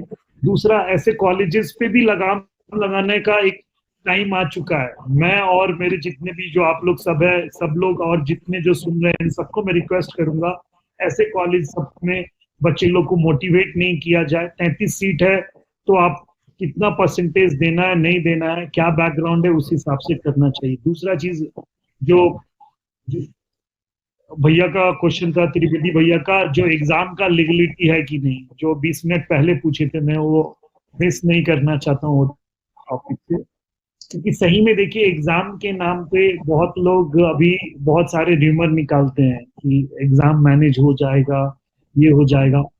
मैं आपको बता दूं, ऐसा नेपाल का एग्जाम का पैटर्न बहुत ही स्टैंडर्ड है। इसीलिए अगर आप देखेंगे पिछले कितने साल का ही यूजी में 200-300 बच्चे एग्जाम देने आते हैं, 20-30 से ज्यादा बच्चे पास नहीं हो पा रहे हैं। अगर सही में वैसा होता तो 50% तो होता है ना, कम से कम 10%, 20%, 20% भी नहीं होगा। प्रकाश सर, कितना होगा इस साल यूजी में? कितने लोग एग्जाम दिए थे और कितने लोग पास हुए हैं, क्योंकि मुझे लगता है डाटा के मामले में कोई नहीं हो One, सकता। sir, 180 student appeared there, 34 passed. आप देखो क्या परसेंटेज है। तो परसेंटेज अगर सही में मैनेज हो पाता, कंसल्टेंट, एजेंट, कॉलेज किसी के माध्यम से, तो हो सकता हो 50% हो। ये र्यूमर सब निकाला जाता है, ऐसा हो जाएगा, ये हो जाएगा। इसीलिए पूरा एग्जाम, पूरा ये आप देखेंगे बायोमेट्रिक है। एग्जाम के टाइम में भी बायोमेट्रिक लिया जाता है, काउंसलिंग के टाइम में भी बायोमेट्रिक लिया जाता है, और एडमिशन के टाइम में आप कुछ दिन पहले ही नोटिस आया है कि एडमिशन के टाइम में भी जब चाहेगा गवर्नमेंट बायोमेट्रिक अटेंडेंस लेगा। तो एग्जाम में प्रॉब्लम नहीं है, प्रॉब्लम है बुकिंग अमाउंट में, क्या लेना सही है नहीं है, क्यों करना चाहिए, क्या बेनिफिट मिल रहा है। एक ही बेनिफिट है, उसको ट्यूशन फी में थोड़ा सा सब्सिडाइज मिल रहा है। अगर वो, इसीलिए बच्चे लोग को अपना नीट स्कोर के ध्यान दे के उसको पूरी बुकिंग करना चाहिए। उसमें भी नेपाल गवर्नमेंट और प्राइवेट कॉलेजेस को इसमें बीच में एक रास्ता निकालना चाहिए, जो ये झंझट नहीं आए, जिससे कहीं कोई तकलीफ नहीं मिले किसी इंडियन स्टूडेंट को या फॉरेन स्टूडेंट। सुदीप भाई, मुझे कट टू कट एक सवाल का जवाब दीजिएगा, क्योंकि मुझे ये पहला सवाल कि क्या बुकिंग अमाउंट लीगल है या इलीगल है नेपाल में? 2023 लीगल के- इलीगल नहीं बोल नहीं नहीं क्या कैसे नहीं बोल प्रोसीजर है। देखिए क्या ना, नहीं, नहीं, वी ये कांट टेल लीगल नॉट सकते? इलीगल। नहीं नहीं नहीं कैसे क्या आप सही है नहीं है ये क्वेश्चन। नहीं नहीं नहीं क्या रूल है वहां पे गवर्नमेंट का, चाहे एमएससी का, कि किसी कॉलेज के पास राइट है प्री बुकिंग अमाउंट लेने का? क्या गवर्नमेंट ऑफ नेपाल का या एमएससी का, नेशनल मेडिकल कमीशन का, आफ्टर 2029 क्या कोई डॉक्यूमेंट्स हैं कि आप किसी बच्चे का, इसके बाद आप कैपिटेशन फीस पहले चार्ज कर रहे हैं एडमिशन कंफर्मेशन के नाम पे? तो इलीगल है या लीगल है? देखिए इसका जब चीज का क्लियर लीगल इलीगल पे नहीं जाऊंगा। नहीं, हाँ सही में नहीं देखिए तरीका नहीं है। देखिए सुदीप वो सुदीप भाई देखिए illegal होता क्या नहीं है ना, देखिए होता। आप ये डिप्लोमेटिक आंसर हो गया। जिस चीज का आंसर नहीं होता है ना, वो इलीगल ही होता है। क्योंकि लीगल और इलीगल के बीच में तीसरा कुछ भी, न्यूट्रलाइज कुछ नहीं होता है। पहला चीज, आपने एक सवाल उठाया कि कॉलेज सबसे पहले गलत कॉलेज है। कॉलेज आके पैसा जमा करवा रहा है, या कंसल्टेंट बच्चे से मैंने पैसा बोला नहीं कि उठा के गलत है, जमा सबसे करवा रहे पहले हैं। कॉलेज का रूल है। आपने बोला ठीक है, मैंने अब यहाँ पे कंसल्टेंट की दूसरा तरफ से सवाल मैं बात। पूछता हूँ। अगर उस बच्चे का एडमिशन नहीं हुआ जिस कॉलेज में कंसल्टेंट ने पैसा डिपॉजिट करवाया, और वो बच्चा मेरिट में नहीं आता है, तो उसके लिए कॉलेज लाइबल होगा या जो कंसल्टेंट लाइबल जो पैसा डिपॉजिट करवाया? क्योंकि बच्चा कॉलेज को नहीं जानता था, बच्चा कंसल्टेंट के बिहाफ पे गया है, और बिहाफ ने, कंसल्टेंट ने अपने बिहाफ पे कॉलेज के अकाउंट में पैसा डिपॉजिट करवाया है। ठीक है, पहला लाइबल WRC या WRC जैसे जितने संस्था है, BS ऑनलाइन जो अभी सर बैठे हुए हैं, या जितने लोग हैं, पहला लाइबल तो वो है। क्योंकि बच्चे को मोटिवेट किसने किया? हम लोग ने किया कि भाई आप जाओ एक्स कॉलेज में $75,000 है, आप एडमिशन अभी लेंगे तो ये स्कॉलरशिप मिलेगा, और 5 लाख रुपीज आप एक एडमिशन लेटर कॉलेज आपको इश्यू करेगी। फिर मैं बता रहा हूँ, पहले लेटर इश्यू होता है, नॉट कि पहले पैसा जाया। ठीक है, कॉलेज इश्यू कर रही है लेटर, फिर हम लोग मोटिवेट कर रहे हैं कि आप 5 लाख रुपीज डाल। ठीक है, तो पहला लाइबल तो हम लोग है, हम लोग का दायित्व है। अगर बच्चा किसी कारण, मानिए नहीं मिलता उसको एडमिशन उस कॉलेज में, या उस कॉलेज के दूसरे कॉलेज में एडमिशन लेता, तो पहला लाइबल है कंसल्टेंट, बाद में कॉलेज आता है। कॉलेज कंसल्टेंट को इसके लिए खड़ा होना चाहिए, फाइट होना चाहिए, या अपने पॉकेट से पैसा दे। मेरा मानना ये है। तो क्या जिन बच्चों का एडमिशन, हाँ ठीक है, बहुत अच्छा सवाल, बहुत अच्छा आपने जवाब दिया, जेन्युइन जवाब दिया कि कंसल्टेंट लाइबल है। तो ये कंसल्टेंट जानते हुए फिर पैसा क्यों डिपॉजिट करवाते? उनके हाथ में एडमिशन नहीं है, एडमिशन कंफर्मेशन तो एमएससी के हाथ में है। और मैं आपको बता दूं कि इस साल 2023 का केसेस है कि कुछ बच्चे ने अपने से डायरेक्ट काउंसलिंग करा के एडमिशन लिया, एडमिशन कॉलेज अलॉटमेंट होने के बाद कॉलेज मैनेजमेंट से निगोशिएट करके तकरीबन वो फी में से, कुछ बच्चों का तो मेरे पास 9 लाख तक का है, कुछ बच्चों का 4 से 6 लाख तक का है। एडमिशन लेने के बाद उसने निगोशिएट किया विदाउट एनी कंसल्टेंट। ये बात आप लोग भी पता होगा, कुछ इशारों में तो पता होगा ही होगा। किस कॉलेज में बच्चे गए, ठीक ठाक रेपुटेड कॉलेज में गए हैं। तो जब कॉलेज बच्चे के डायरेक्ट अलॉटमेंट के बावजूद भी अगर स्कॉलरशिप दे रहा है, तो फिर स्कॉलरशिप के नाम पे प्री बुकिंग क्यों? ये तो सवाल बहुत बड़ा है ना, कि हम डायरेक्ट एमएससी में जाके अप्लाई कर रहे हैं और मेरा एडमिशन, मुझे कॉलेज से जब निगोशिएट कर रहा हूं तो कॉलेज मुझे स्कॉलरशिप के नाम पे दे दे रहा है पैसा, और ठीक ठाक पैसा दे दे रहा है। क्यों दे दे रहा है? तो प्रकाश भाई भी समझ रहे हैं, मैं भी समझ रहा हूं, सुदीप भाई भी समझ रहे हैं। तो ये चीज है। दूसरा चीज, कॉलेज किस आधार पे, क्योंकि मैं जानना चाह रहा हूं, ये बच्चे भी समझ पाए, किस आधार पे प्रोविजनल, आप बोले कि लेटर कॉलेज इशू कर रहा है, उसके पीछे वजह है कि जब तक वो लेटर और बैंक अकाउंट नहीं देगा तब तक इंडिया बैंक से बच्चे उसके अकाउंट में पैसे नहीं भेज सकते हैं। उन बच्चों के लिए तो ठीक है, कुछ ऐसे ऐसे केसेस हुए हैं कि नेपाल से पैसे, इंडिया से पैसे नेपाल भेजे गए हैं और वहां से पैसे निकाल के वहां डिपॉजिट किए गए हैं। वो बच्चे तो और बुरी तरीके से फंसेंगे जिस दिन उनका एडमिशन नहीं हुआ उस दिन। यहां तक तो चलिए राहत है कि कॉलेज के लेटर हेड के बिहाफ पे बैंक से बैंक ट्रांसफर किए तो कुछ आपके पास प्रूफ है कि मैं भाई दिया हूं 4 लाख 5 लाख। तो ये गलत है। तीसरा जो सबसे मेन चीज है, कंसल्टेंट के हाथ में, कंसल्टेंट वर्सेस एमएससी है या प्राइवेट कॉलेज वर्सेस एमएससी है नेपाल में। एमएससी क्यों कंट्रोल नहीं कर पा रहा है इतनी सारी चीजों को प्राइवेट कॉलेजेस में जो चल रहे हैं? प्राइवेट कॉलेज भी बहुत ऐसे कॉलेज हैं जो आप लोग जानते हैं जो 75 से नीचे नहीं किया उसका भी सीट भरता है। 75,000 से एक भी पैसे नीचे नहीं लेता, लेकिन सीट उनका फुल होता है। ऐसा क्या हो गया कि लॉलीपॉप थमाने की जरूरत पड़ी झूठ बोल के कि हमको 50 में दे देंगे, तुमको 45 में दे देंगे, तुमको 40 में दे देंगे, जबकि गवर्नमेंट ने तय किया है कि आपको $75,000 लेना। ये भी राइट है, कॉलेज के पास ये राइट है कि वो कम ज्यादा कर सकता है फी। मिनिमम स्टैंडर्ड कुछ है फी का कि ये कॉलेज मिनिमम यहां तक ले सकता है नेपाल में।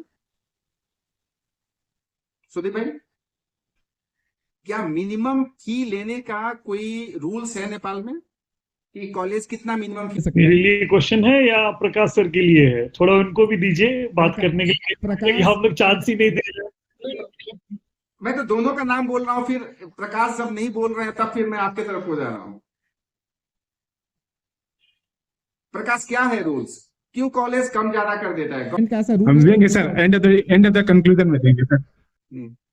अच्छा कल, अच्छा ठीक है, तो बोलिए सर। ठीक है, चलिए, तो मेरा चांस है, बोल दीजिएगा। आप ही का चांस। नहीं, ऐसा रूल तो एज पर गवर्नमेंट तो रूल नहीं है, पर कॉलेज पॉइंट ऑफ व्यू में कॉलेज अपने प्राइवेट कॉलेज के रूल्स है कि वो लोग कर सकते हैं। तो अब फाइनल देखिए, एक सिंपल सा एग्जांपल है। हम लोग एक ही जहाज में सफर करते हैं, कभी कोई 2,000 रुपए में टिकट लेता है, कोई 5,000 में लेता है, 10,000 रुपए लेता है ना। गवर्नमेंट ने ऐसा कोई कैप नहीं लगा रखा रहता है कि ये 2,000 में भी लेगा, 5,000 में भी लेगा, 10,000। आप किस टाइम में बुकिंग कर रहे हैं एडमिशन? आप त्रिवेदी भैया पहले ही बोले और अभी भैया पहले ही बोले, नेपाल और इंडिया एक ही समान, एक ही पैसे के रेंज में चलता है। जैसे आपके इंडिया में भी है, कॉलेज का मैनेजमेंट फी होते हुए भी फी स्ट्रक्चर डिफरेंट है, फॉरेन एडमिशन का भी फी स्ट्रक्चर है।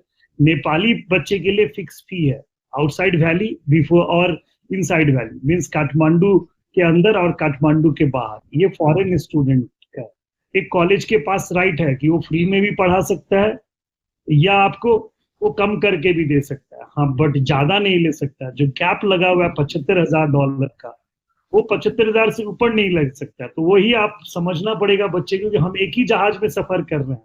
किस दिन आप बुकिंग कर रहे हैं, वही बुकिंग का यहाँ पे रोल है कि अगर आप बुकिंग किस टाइम पे कर रहे हैं, उस टिकट का प्राइस क्या है, उसी हिसाब से एडमिशन का प्राइस क्या है, उस दिन का पैकेज क्या है और कॉलेज के साथ क्या आपका निगोशिएट हो रहा है।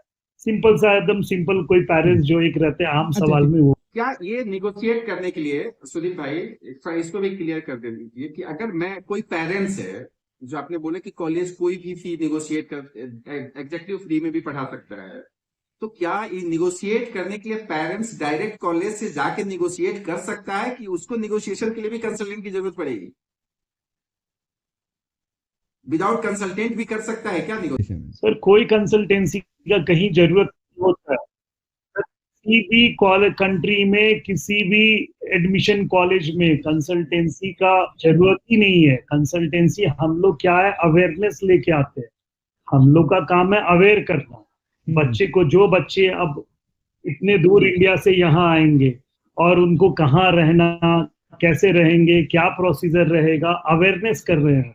कंसल्टेंसी का काम एडमिशन कराना नहीं है, काउंसलिंग करना है, अवेयरनेस लाना है। हम लोग ये काम करते हैं।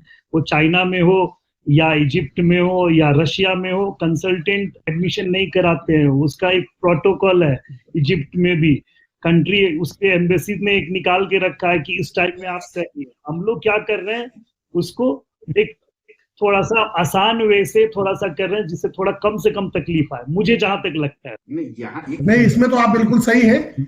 यहाँ पे चौबे जी, यहाँ पे जो इन्होंने कहा ना, कंसल्टेंट फर्म, कोई भी किसी भी कंट्री का जो कंसल्टेंट फर्म है, वो सिर्फ आपको फैसिलिटेट करता है, सर्विस प्रदाता है। वो सर्विस देता है कि आपको अनावश्यक परेशानी ना हो। कोई मान लो गोरखपुर का आदमी, उसको काठमांडू जाना ना पड़े, वो घर बैठे बैठे उसे सेवाएं मिल गई, उसके बच्चे का एडमिशन हो गया।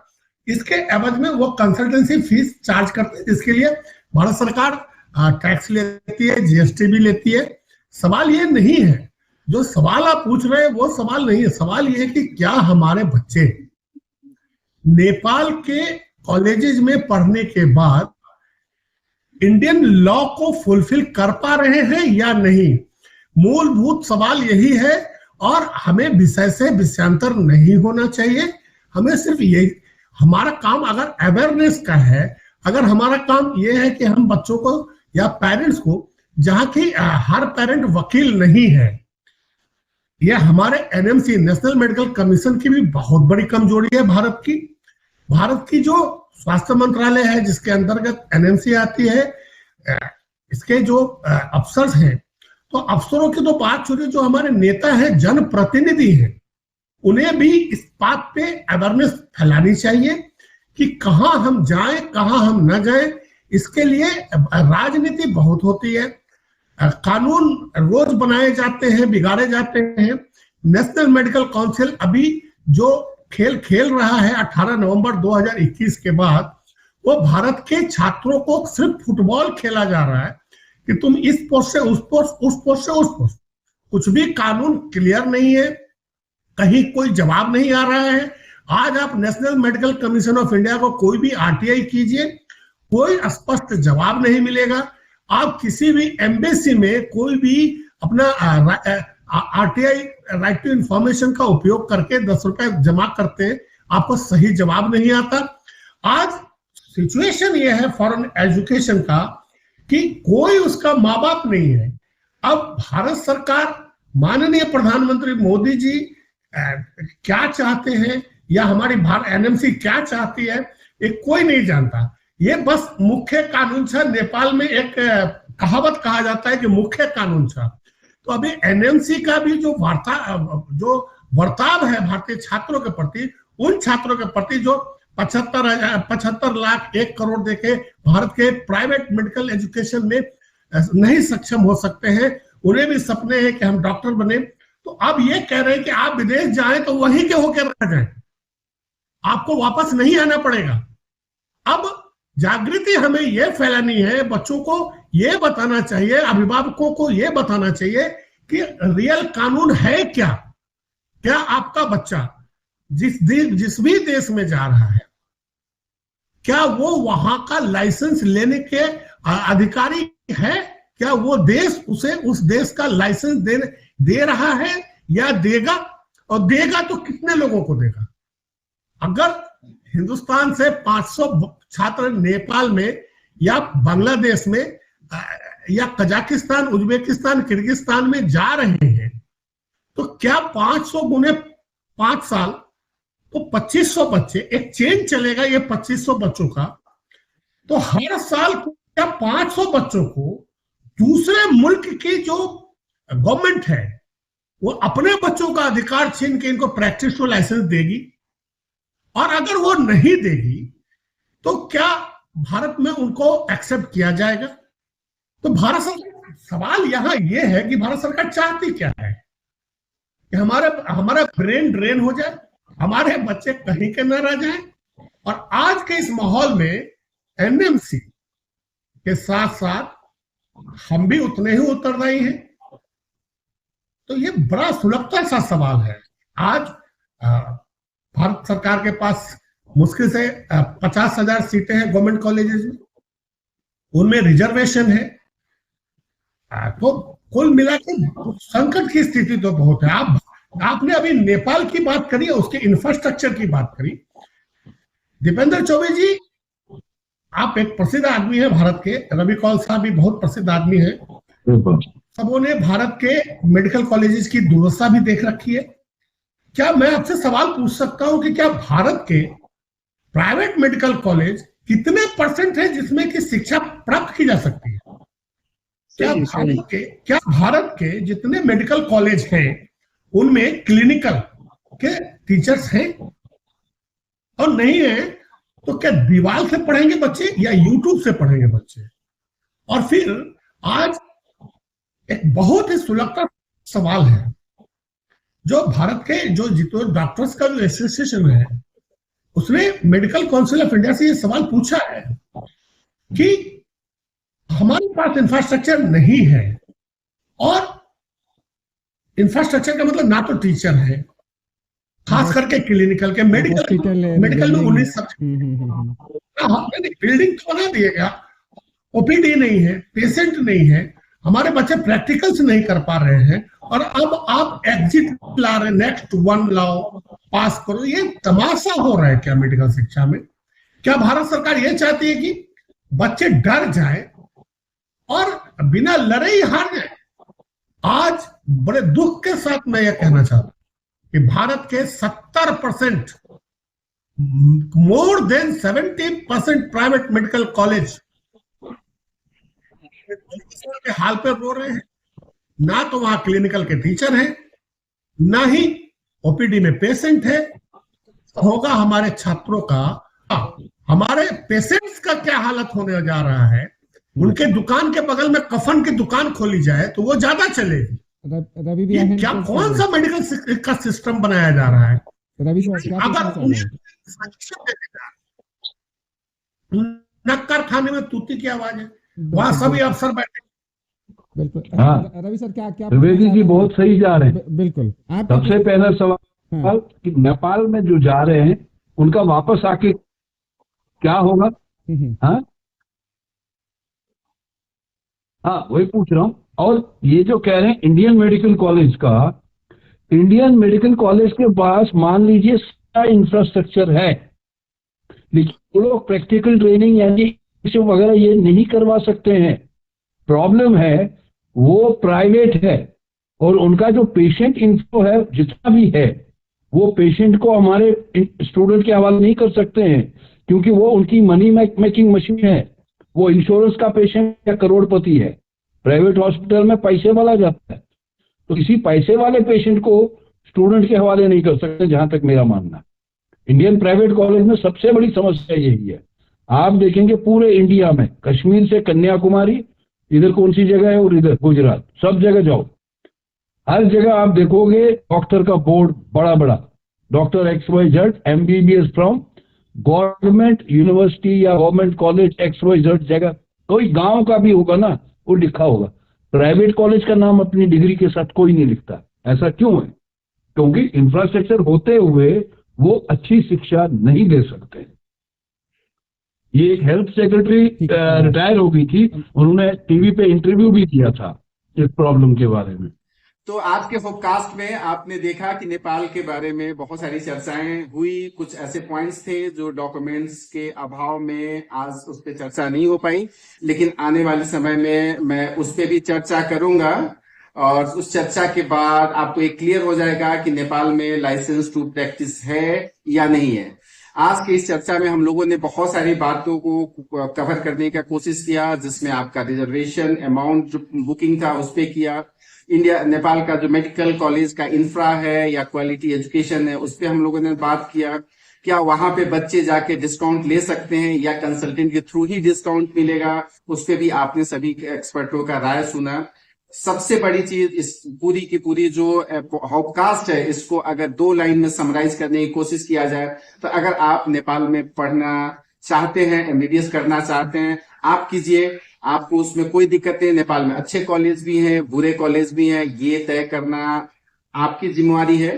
किसी कंसल्टेंट के कहने पे, किसी एजेंट या किसी ब्रोकर के कहने पे आप एडमिशन से पहले प्री बुकिंग, मेरा राय है कि कृपया नहीं दें। आपका एडमिशन वहां एमएससी के थ्रू होता है। अगर आपको किसी प्रकार के एडमिशन एप्लीकेशन प्रोसेस में या किसी भी तरीके कोई दिक्कत होती है, उसके लिए आप अपना कंसल्टेंट हायर कर सकते हैं। कंसल्टेंट आपसे अपना सर्विस चार्ज ले सकता है और आपको खुशी खुशी उसके सर्विस चार्जेस दे देनी चाहिए। लेकिन इन 4-5 चीजों से नेपाल एडमिशन में आप थोड़ा बचने की कोशिश कीजिए। प्री बुकिंग से एडमिशन कंफर्मेशन नहीं होता है। लाइसेंस वाली बात पे हम लोग क्लियर करेंगे कि लाइसेंस है कि नहीं है। अभी तक के हिसाब से, अगर अभी मेरे पास जो ऑथेंटिक डॉक्यूमेंट है 4 दिसंबर 2021 के, उसके हिसाब से जो नेपाल मेडिकल काउंसिल ने रिप्लाई किया, उसके हिसाब से फॉरेन नेशनल को अलाउ नहीं किया गया वहां पे बैठने के लिए। जो एक्सपर्ट थे उनका कहना था कि उसके बाद भी बहुत सारे चेंजेस हुए हैं जो हम लोग के पास नहीं है। वो जैसे हमारे पास अवेलेबल होंगे हम उसके ऊपर भी आपको अपडेट देंगे।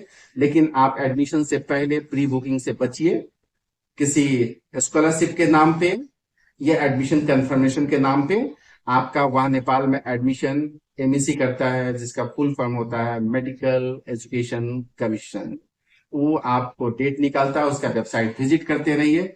और इस तरीके से फ्रॉड से, चीटिंग से, जो मार्केट में 100 तरह के लोग आपको नेपाल के बारे में एमबीबीएस के प्रमोशन करते हैं, काउंसलिंग करते हैं, कोई 30 लाख में, कोई 25 लाख में, कोई 35 लाख में, कोई 40 लाख में, कोई बोलता है 30% डिस्काउंट। इन सबसे बचिए, ये सब बहुत बड़ा स्कैम है, ये बहकावा है, इस समय मत पड़िए। नेपाल में पढ़ना है तो कुछ अपने से भी मेहनत कीजिए। आपके बगल में है, आपको पासपोर्ट नहीं लगता है, वीजा नहीं लगता है, आप जाके घूम सकते हैं, उस कॉलेज को विजिट कर सकते हैं, वहां के जो प्रीवियस स्टूडेंट है उनसे बात कर सकते हैं, जो सीनियर बच्चे हैं उनसे बात कर सकते हैं, अगर आपको लगता है कि मुझे एडमिशन वहां लेना चाहिए। और अगर के साथ साथ सबसे बड़ी सवाल ये भी है कि क्या नेपाल का मेडिकल एजुकेशन इंडिया के एनएमसी के रूल्स पे कितना खरा उतरता है, इसको भी जांच लीजिए, परख लीजिए, फिर जाइए, फिर एडमिशन लीजिए। आपने सुना, आपके पेशेंस के लिए थैंक यू।